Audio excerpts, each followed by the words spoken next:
অন্যতম যুগ্ম মহাসচিব হিসেবে জনাব তারেক রহমান যথোপযুক্ত জায়গায় বারবার কারা নির্যাতিত নেতা জনাব অ্যাডভোকেট আব্দুল সালাম আজাদ, আমার সহকর্মীদের মধ্যে রয়েছেন জনাব শফিকুর রহমান শফি, এস এম মিজানুর রহমান, জনাব কালাম ফয়েজি, সৈয়দ মোজাম্মেল হোসেন শাহীন, জনাব মোহাম্মদ ইব্রাহিম সহ বিভিন্ন পর্যায়ের সম্মানিত আলোচক মন্ডলী, সম্মানিত সুধী মন্ডলী, সাংবাদিক বন্ধুগণ, আসসালামু আলাইকুম। আমরা এই জাতীয় আলোচনা সভা গোল টেবিল মানববন্ধন কিন্তু গত 15.5 বছর যাবৎ অনেকবার করেছি। সেই মানববন্ধন এবং গোল টেবিল গুলো থেকে এখনকার প্রোগ্রামগুলো কিছুটা ভিন্নতা রয়েছে। দাবিগুলো একই রয়েছে, কিন্তু যাদের কাছে দাবি করছি তাদেরকেও আমাদের লোক বলে আমরা দাবি করি। অর্থাৎ একটি অগণতান্ত্রিক স্বৈর শাসকের অপকর্মের বিরুদ্ধে, অগণতান্ত্রিক স্বৈর শাসকের বিরুদ্ধে আমরা লড়াই করেছি যেই দাবিগুলো নিয়ে, ঠিক সেই দাবিগুলো স্বৈর শাসকের পতন হওয়ার পরে আমাদের রক্ত, আমাদের শ্রম, আমাদের ঘাম, আমাদের মেধায় প্রতিষ্ঠিত একটি সরকার, সেই সরকারের কাছে আমাদেরকে একই দাবি করতে হচ্ছে। এটা আমাদের জন্য অত্যন্ত বেদনাদায়ক।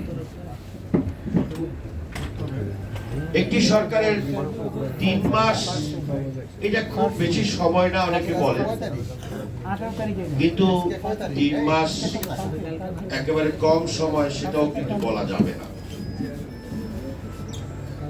আপনাদেরকে আমি মনে করিয়ে দিতে চাই, সেটি হচ্ছে 1975 সালের আগে মুক্তিযুদ্ধের চেতনার দাবিদার শেখ মুজিবুর রহমানের নেতৃত্বে আওয়ামী লীগ ক্ষমতায় এসে আমাদের দেশের গণতন্ত্র, মানুষের মৌলিক স্বাধীনতা, সংবিধান, সংবাদপত্রের স্বাধীনতা সবকিছুই কিন্তু তারা ধ্বংস করে দিয়েছে। সেই পরিস্থিতিকে 7ই নভেম্বরের বিপ্লবের মধ্য দিয়ে শহীদ রাষ্ট্রপতি জিয়াউর রহমান সাহেব রাষ্ট্র ক্ষমতায় এসে 3 মাসের মধ্যে যে অভূতপূর্ব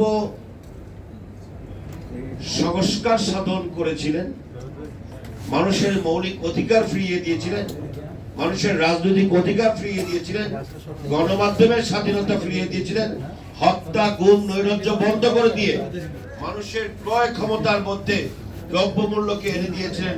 এটা আমরা ইতিহাস থেকে জানতে পারি, মাত্র 3 মাসের মধ্যেই সেটা সম্ভব হয়েছিল। আমরা 5ই আগস্টকে কিন্তু সেই ধরনের একটি ছাত্র গণ অভ্যুত্থান মনে করি। মাঝখানে 90-এর যে গণ অভ্যুত্থান, সেই 90-এর গণ অভ্যুত্থানে যারা অংশগ্রহণ করেছিল, 7 দল, 15 দল, 5 দল, জামাত ইসলামী সহ যারা সেই আন্দোলনে সম্পৃক্ত হয়েছিল, তাদের সমন্বয়ে যে সরকার গঠিত হয়েছিল বিচারপতি সভাপতিরা আমাদের নেতৃত্বে, সেই সরকার কিন্তু 3 মাসের মধ্যে একটি সুষ্ঠু, গ্রহণযোগ্য, নিরপেক্ষ নির্বাচনের ব্যবস্থা করেছিল, যেই নির্বাচন বাংলাদেশের মানুষের কাছে আজও পর্যন্ত একটি মাইল ফলক হিসেবে চিহ্নিত। আজকে ডক্টর মোহাম্মদ ইউনূস, তিনি আমাদের বাংলাদেশের গৌরবজনক ব্যক্তি, সম্মানের পাত্র। বাংলাদেশের সকল মানুষ, ফ্যাসিস্ট ছাড়া প্রত্যেকটা মানুষ ডক্টর মোহাম্মদ ইউনূসকে সম্মান এবং শ্রদ্ধা করে। তিনি যখন নোবেল বিজয়ী হলেন, তখন বাংলাদেশ জাতীয়তাবাদী দলের সমর্থিত রাষ্ট্রপতি ক্ষমতা ছিলেন। তাকে বঙ্গভবনে নিয়ে যথাযথ রাষ্ট্রীয় সম্মাননার সঙ্গে তার সম্মানকে স্বীকৃতি জানিয়েছিলেন। এবং গত 15 বছরে তার বিরুদ্ধে যে সমস্ত অপকর্ম হয়েছে, তার বিরুদ্ধে যে সমস্ত অন্যায় আচরণ করা হয়েছে, তার বিরুদ্ধে আমরা এইসব ছোটখাটো সংগঠন সহ বিএনপির শীর্ষ নেতৃবৃন্দ থেকে শুরু করে প্রত্যেকেই তার সমর্থনে বক্তব্য, বিবৃতি, সভা সমাবেশ করে এসেছেন।